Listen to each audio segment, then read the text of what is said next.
बहुत पहले की बात है, एक गांव में एक कुम्हार और उसकी बीवी रहते थे। कुम्हार स्वभाव से लालची था, जबकि उसकी बीवी अच्छे स्वभाव की महिला थी।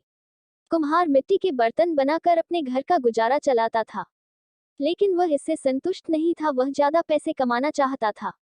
उसने बड़ी मेहनत से कुछ मिट्टी के बर्तन बनाए, जिसे वह बेचने के लिए शहर चला गया। उसे अब की बार अपने मिट्टी के बर्तनों का अच्छा दाम मिलने की उम्मीद थी, लेकिन अब की बार भी उसको पहले वाला ही दाम अपने बर्तनों के लिए मिल रहा था। उसने उसी दाम में अपने सभी बर्तन बेच दिए। बर्तन बेचने के बाद शाम हो गई थी। वह उसके बाद अपने घर के लिए निकला, लेकिन जाते जाते रात हो गई। घर जाने के लिए उसको एक जंगल से होकर गुजरना पड़ा। जंगल में कुम्हार को एक पेड़ के ऊपर एक जिन नजर आया, जिसकी एक चोटी थी। पहले तो वह जिन को देखकर डर गया, लेकिन तभी उसको अपनी दादी की याद आई, जो उसको जिन के बारे में बताती थी कि यदि जिन की चोटी हाथ में आ जाए तो वह सब इच्छा पूरी कर देता है।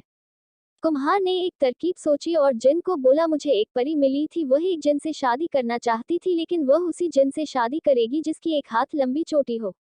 कुम्हार की बात को सुनकर जिन बहुत खुश हुआ और कुम्हार को बोला, मेरी एक हाथ लंबी चोटी है। इस पर कुम्हार बोला, मुझे नहीं लगता तुम्हारी चोटी एक हाथ लंबी है। इस पर जिन परी से शादी करने के चक्कर में कुम्हार से अपनी चोटी दिखाने लगा। तभी कुम्हार ने बड़ी चतुराई से उसकी चोटी काट ली। जिन बोला, यह तुमने क्या किया? तुमने मुझे गुलाम बना लिया। कुम्हार बोला, हाँ, मैंने तुम्हारी चोटी लेने के लिए तुमसे परी वाली बात बोली।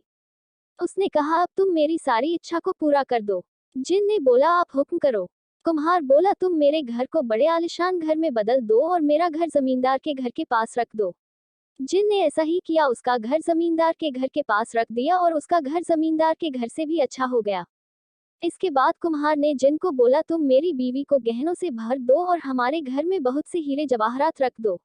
जिन ने ऐसा ही किया। जब कुम्हार ने घर जाकर देखा तो वह बहुत खुश हुआ। कुम्हार ने घर जाकर अपनी बीवी को सारी बात बताई। कुम्हार की बीवी को किसी को कैद करना अच्छा नहीं लगा।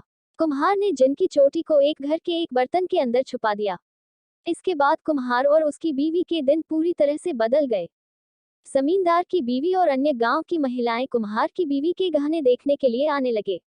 कुछ दिनों के बाद दिवाली आने लगी तो कुम्हार की बीवी कुम्हार को घर की साफ सफाई करने को बोलने लगी। कुम्हार ने कहा, हमको घर की साफ सफाई करने की क्या जरूरत है, हम यह जिन से करवा सकते हैं। इसके बाद उसने ताली बजाई और जिन हाजिर हो गया। कुम्हार ने जिन को पूरे घर की सफाई करने को बोला। इसके बाद जिन घर की सफाई करने लगा। जिन से सफाई करते हुए वह बर्तन गिर गया जिसमें जिन की चोटी थी। जिन ने चोटी को उठा लिया। कुम्हार ने उसको यह करते हुए देख लिया। कुम्हार ने चोटी मांगी, लेकिन जिन इतना बेवकूफ नहीं था, उसने कुम्हार को चोटी नहीं दी और बोला, तुमने चालाकी से मेरी चोटी लेकर मुझे गुलाम बना लिया था, लेकिन अब मैं तुम्हारी जो पहले हालत थी वही हालत कर दूंगा। यह कहकर जिन ने कुम्हार का घर वैसा ही कर दिया जैसा पहले था और उनके सारे गहने भी ले लिए। कुम्हार इससे बहुत दुखी हो गया।